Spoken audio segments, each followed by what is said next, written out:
officially springtime. The snow is melting.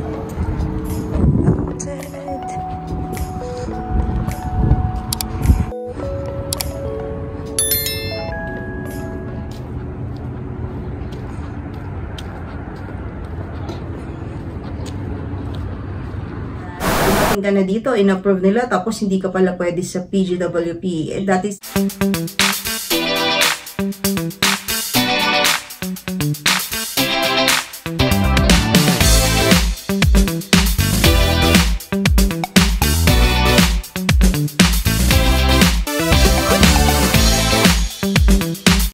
Hi guys! Welcome back to Jill and Cans. So, medyo namamaus-maus pa tayo. Di ko alam kung dahil ba wala naman akong sipon ubo, pero hindi ko alam, siguro sa pagod. So parang feeling ko nga mabagal yung kilos ko na nagpapahinga lang ako, kasi kahapon ay galing ako sa school field trip kung saan ako nagpa-practicum. So ayun, nakakapagod kasi syempre kinder yung hinahawakan ko na class kung saan ako naka-assign, tapos may mga kids na naka-assign sa akin specifically, nababantayan ko na medyo hindi naman sila may special needs, or pero talagang ano lang sila, may behavior challenges lang sila. Yun.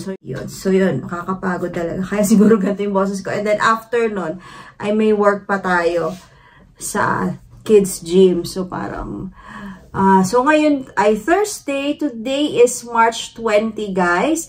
At alam niyo naman, tapos na tayo mag-self-pip. So maraming salamat sa mga nanood ng vlog na yon for the self-pip reveals, self-pip score reveal. At maraming salamat sa mga nag-congratulate doon, sa mga nag-comments. At ayun, so yung mga classmates ko, si Pauline, si Jen S and si Jen M, at si Amy, ayan. So, malapit na rin kayong mag-selfie. Pati si Ses. So, good luck sa inyo. Ayan, na-shout out ko na kayo. So, alam nyo na ang gagawin ninyo. So, guys, ayun. So, dahil nga ngayon ay tapos na tayo sa selfie, no? At ilang weeks na lang matatapos na yung aking school. So, parang April, third week of April, tapos na tayo. Kung wala na akong mga ibang sasabit na mga requirements, ay finally, yun na yung ating makakapagpahinga na tayo. At kailangan na nating mag-prepare for PGWP. So, merong good news para sa mga international students na nandito na ngayon sa Canada, dahil may bagong update na naman ng IRCC regarding the PGWP. Kung previously, so it was late last year, may announcement na parang nataranta yung mga tao, no? Especially, depende kung ano yung program na tinitake mo dito, ay nagkaroon ng mga restrictions. So, dati, selected programs na lang ang pwedeng magkaroon ng PGWP. So, nung iniisip namin to, guys, even during that time, nung announcement na yon, na parang it's unfair naman sa mga dumating na dito. Tapos tinake nila example ay business or accountancy or hospitality management related. Tapos pumasok na sila dito, ibig sabihin na-approve yung study permit nila. Nag-aaral na sila, and then kung kailan sila malapit matapos, biglang aalisin sa listahan ng maging eligible yung program nila for PGWP. So, parang masyadong unfair yon na nag-aaral ka na for 2 years or 1 year, tapos biglang mawala yon. Ayan. So, kaya ito, guys, pagtingnan natin kung ano yung pagbabagong ito na good news para sa mga nandito na sa Canada. Ayan, na international students. So, kasi parang batch namin, yun yung matatamaan talaga nito. However, dahil nga sa bagong ginawa nila, ay good news po ito, guys. So, tignan natin to, guys. Then, konting review lang tayo about PGWP sa mga nalilito pa din sa mga terms dito sa IRCC dito sa Canada. Ang PGWP ay tinatawag na Post-Graduation Work Permit. So, ito yung permit na makukuha natin after we graduate from this program. So, dahil mag-expire na rin yung ating study and work permit, ay kailangan natin kumuha ng PGWP. At dahil may PGWP tayo, hindi natin kailangan magkaroon ng LAMIA or yung Labor Market Impact Assessment para sa work permit. So, dahil sa PGWP, tayo po ay may parang open work permit siya. No? You can have any job na pwede dito. At ang PGWP ay nag-enable sa atin na mag-work for any employer in any field and in any location across Canada. At para sa mga iba, ito po yung isang critical step din para sa permanent residency. Dahil syempre dito, kung ano yung work na hanapin natin, ay sana masimulan na natin para mag-progress tayo towards our permanent residency. So, yung length ng PGWP, it also depends kung gaano po katagal ang program na tinake nyo. If you took under 8 months of program dito sa Canada, ay hindi po kayo eligible for PGWP. So, kung meron naman kayong 2-year program, ay magiging eligible for a 3-year PGWP. Ayan. So, kailangan din na ma-make sure natin na yung ating school na pinagpaaralan dito sa Canada ay kasama sa mga designated learning institute. So, pwede nyo pong ma-check yan sa website ng IRCC kung ang school ninyo ay kasama sa mga tinatawag na DLI. At so, ito na nga guys, ang announcement. No, tingnan natin dito. Who can apply to be eligible for post-graduation work permit? You must meet all the eligible requirements. So, unang-una, yung general eligibility na kailangan ay makakumpleto tayo ng program na under ng DLI at that was at least 8 months long. So, ibig sabihin at least, no, hindi, mas longer than 8 months siya. At meron kayong nag-maintain ng full-time status as a Canada student in Canada during each semester of the program. So, talagang full-time student kayo. At ito din, meron pang special consideration kung study part-time. Kung part-time kayong nag-study during your final semester, there may be special cases. At you should apply for PGWP within 180 days of confirmation that you completed your program of study. So, right after siguro, matapos na yung last day namin, example, kung April 25 yung last day namin na natapos namin lahat ng subject, ang mga teacher, magsasubmit sila sa office ng school namin, ng mga grades namin. Tapos, dun sa office naman, sila yung gagawa ng transcript. Sabi sa amin, mga 2 to 3 weeks nila kayang gawin yun. So, by May, siguro mga latter part of May, ay magkakaroon kami ng completion letter. So, around that time, by that time, dapat ay makapag-apply na kami ng PGWP. Pero meron pa namang 180 days. No, 180 days na time. Huwag lang lalampas kasi mag-expire yun. And your study permit was valid at some point during the 180 days after you graduated. So, i-make sure din natin na yung ating study permit ay valid pa during that 180 days. So, ang expiration ng aking study permit ay sa July pa. So, kung May, June, yan, May to June ay dapat makapag-submit ako ng application for PGWP. So, huwag na nating paabutin na malapit sa deadline. So, pinakamaganda rin ito as early as possible na matanggap natin yung completion letter ay magawa na agad natin yung PGWP.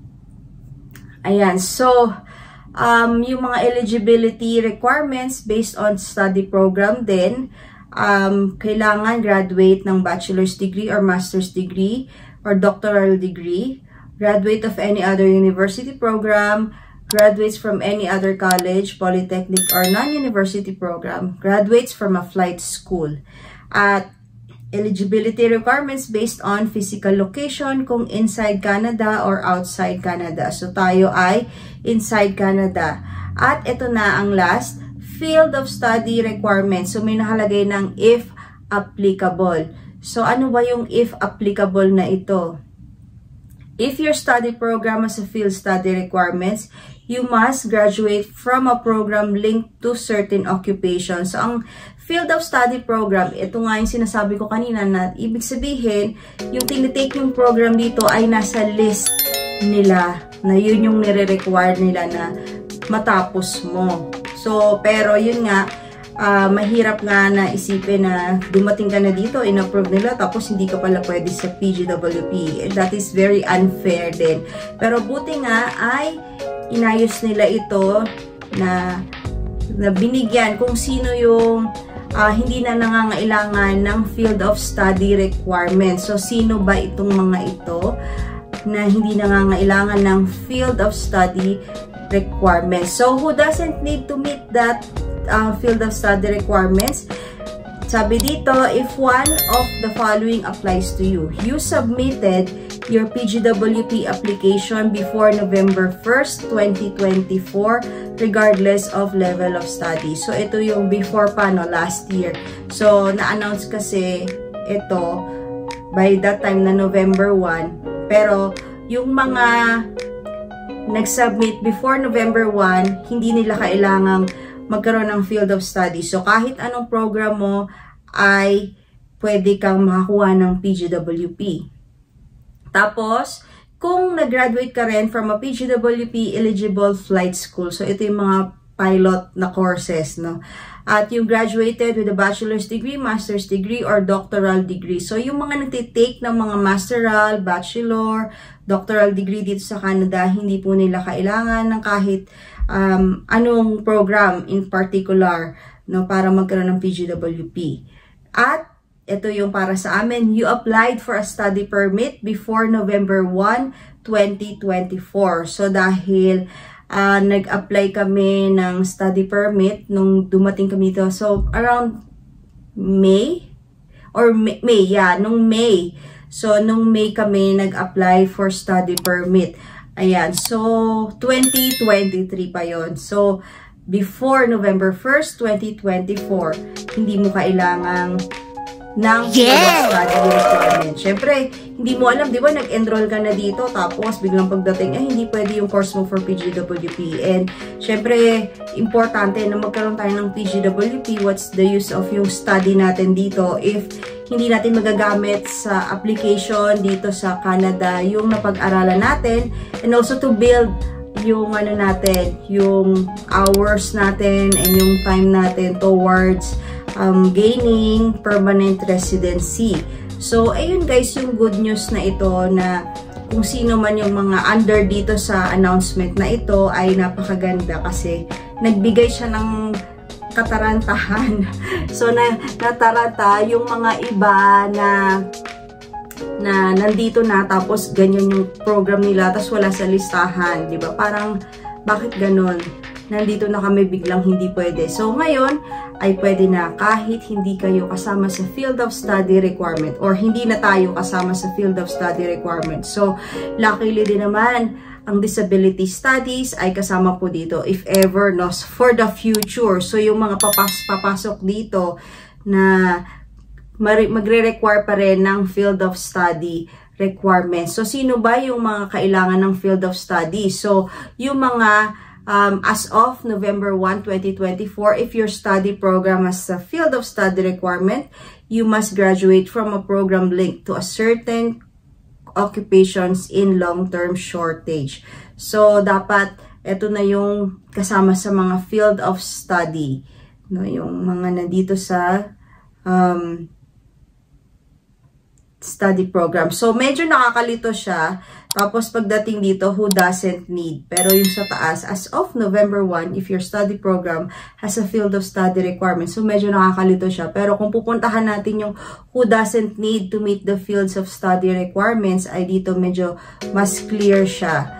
Ayan. So, yun lang ating magandang announcement para sa ating mga gagraduate, especially sa aming batch. Ayan, at sa mga winter term nag-graduate. Tapos yung iba ay spring, nag-graduate ngayon. So, ayan, so excited na tayo sa ating mga bagong tatahakin dito sa Canada after being an international student. Kailangan naman nating maghanap ng work na kung saan ay meron din siyang requirement, no, kung gusto nating i-work out yung ating permanent residency, and especially if we have mga dependents or OWP, yung spouse natin and partner. Lagi nila actually sinasabi, kahit sa school namin, nagpa-consult ako na kailangan kong maghanap ng full-time job na nasa tier 2 or 3 bago ako graduate para pagkuha ko ng PGWP. So, sinasabi nila, hindi mo requirement na magkaroon ako ng full-time. Hindi requirement na magkaroon ako ng full-time job. Kung may part-time naman ako, ay okay lang daw yun. As long as may part-time ako, tapos meron tayong proof of funds. So, that is the case kung meron tayong dependents o yung open work permit na partner at mga kids dito. So, pero we always want to make sure na ma-approve tayo. Kaya gusto nating malaman yung mga gantong bagay, guys. So, if you have mga kakilala or kayo mismo na experience, please comment down below. At yun lang, guys. So, magandang announcement na ito, and we look forward na sana mas dumagdag pa yung magluluwang, no? Kasi parang nagkakaroon ng nire-restrict nila yung pagdating ng mga international students, pero in reality, ang konti pa rin ng tao dito, and they need more people na to build the economy. Although yes, this is a first world country, pero they need people who will work, dahil maraming mataas nga yung